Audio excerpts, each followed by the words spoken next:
Hi guys, welcome to Pinnacle Skills and Management channel. I am Sayyid Mohammed Ali. Guys आज हम बात करेंगे एक ऐसे टॉपिक के ऊपर जो कि बहुत इंटरेस्टिंग है कि what is the difference between sales and marketing.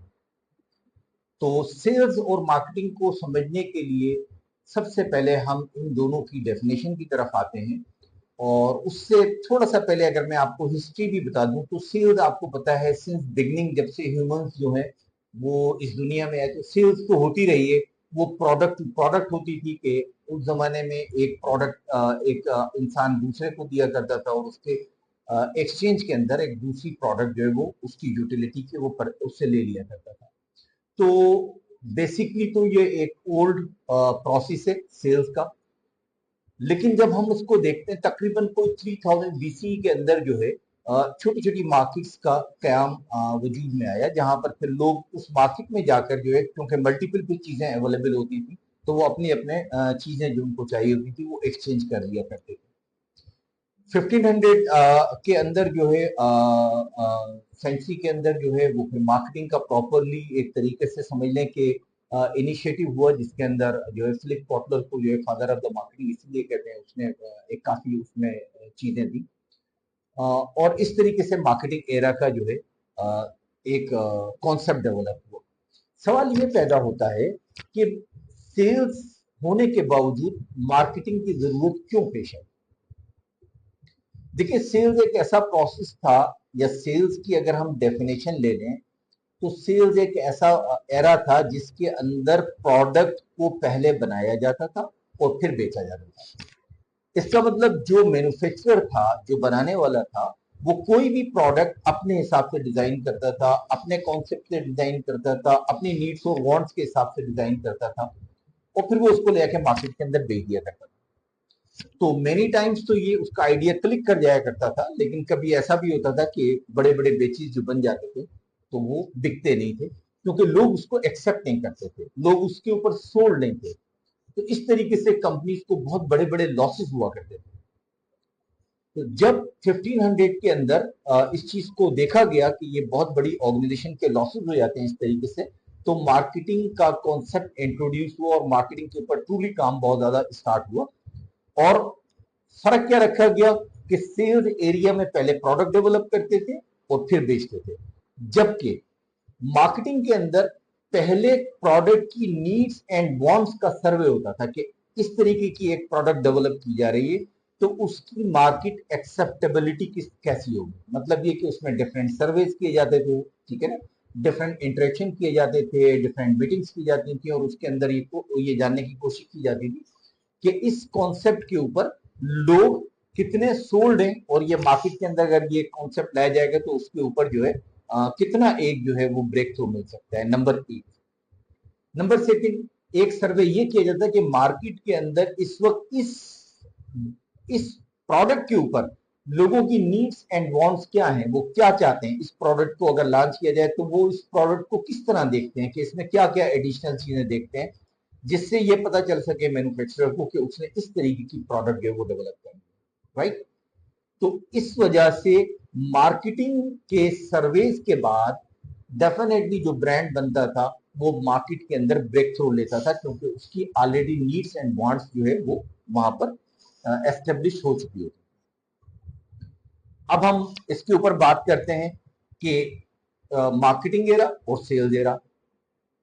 तो मार्केटिंग की क्या रेस्पॉन्सिबिलिटीज हुई और सेल्स की क्या रेस्पॉन्सिबिलिटीज हुई। तो अगर मैं सिंपल आपको मार्केटिंग की डेफिनेशन दूं तो मैं बहुत प्रिसाइज करके आपको बताता हूं कि marketing is the process where you identify the customer needs and wants which makes the selling process easy, right. और अगर मैं आपकी सेल्स की डेफिनेशन में आ जाऊं तो सेल्स की डेफिनेशन इज वेरी क्लियर कि selling is a process of exchange. किस चीज का exchange? Exchange of thoughts, exchange of product, exchange of services, exchange of goods. For what?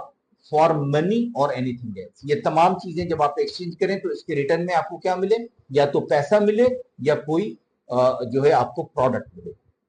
अब इसको अगर हम देख लें तो हम आज का बी टू बी बिजनेस, और पहले भी ये बी टू बी बिजनेस हुआ करता था। तो या तो आपने प्रोडक्ट दी और प्रोडक्ट ले ली, या आपने प्रोडक्ट ली और पैसा ले लिया, या आपने सर्विसेज दी और कोई उसके अगेंस्ट प्रोडक्ट ले लिया, सर्विसेज दी और पैसा ले लिया। तो this is what the selling is. So simple, but marketing is basically marketing is a process where you facilitate, you identify the customer needs and want, then develop a product, so the selling process become easy, और फिर वो आप उसको cell कर देते हैं market के अंदर आकर। ठीक है,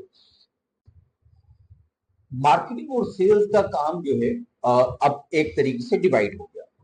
मार्केटिंग का काम हो गया बेसिकली किसी प्रोडक्ट का सर्वे करना, उसकी नीड्स और वांट्स को जानने के बाद उस प्रोडक्ट को डेवलप करना, और सेल्स टीम का काम हो गया कि उस प्रोडक्ट को थ्रू सेल्स चैनल जो है अपने कस्टमर तक अवेलेबिलिटी करवाना और उसकी लिक्विडेशन करके उसको कंज्यूम करवाना। और अगर कहीं उस नीड्स एंड वांट्स के ऊपर जो है उसको कन्विंसिंग किसी चीज की जरूरत है, तो अपने कस्टमर्स को कन्विंस करना उस बात के ऊपर कि वो उसको लिक्विडेट करें।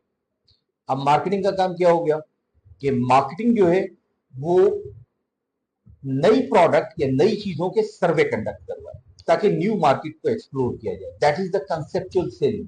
कंसेप्चुअल सेलिंग जो है पार्ट ऑफ द मार्केटिंग बन गया। अगर मिसाल के तौर के ऊपर आप देखें तो there was no concept of cold drinks, there was no concept of tea, coffee, there was no concept of mineral waters. ये सब क्या चीजें हैं? This is the marketing.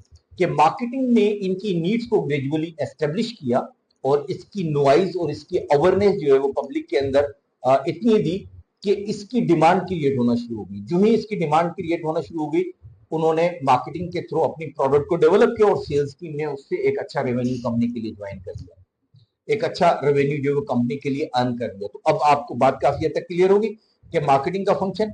फिर मार्केटिंग का फंक्शन क्या है कि revival of the old product. अगर ऐसी प्रोडक्ट जो कि फेलियर में जा चुकी हैं, तो उन प्रोडक्ट का रिवाइवल भी जो है मार्केटिंग की जिम्मेदारी है कि वो उसके कॉन्सेप्ट को या उसकी थीम को या उसके जो है कैंपेन को दोबारा चेक करे, रीलॉन्च करे और दोबारा कस्टमर को इंक्लाइन करे टुवर्ड द प्रोडक्ट, ताकि सेल्स के प्रोसेस के अंदर वो प्रोडक्ट दोबारा जो है वो एक पिकअप लेके एक अच्छा रेवेन्यू जनरेट करे।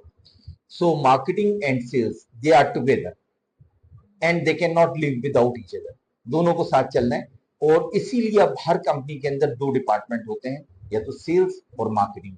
और ये दोनों मिलकर जब डिपार्टमेंट साथ चलते हैं तो इनमें 80% 90% जो है अब दुनिया में ये कॉन्सेप्ट है कि सेल्स और मार्केटिंग का हेड ऊपर एक कर दें, ताकि इनमें आपस में कॉन्फ्लिक्ट डेवलप ना हो सके और ये एक बेहतर अंडरस्टैंडिंग से मूव करें। तो गाइज, ये थोड़ा सा आज आपका एक लिटिल इंट्रोडक्शन था सेल्स एंड मार्केटिंग का। होप आपको अच्छा लगा होगा। अगर आपको अच्छा लगा है तो हमारी वीडियो को लाइक करें, हमारे चैनल को सब्सक्राइब करें और बेल आइकन के बटन को जरूर दबा दें, ताकि तमाम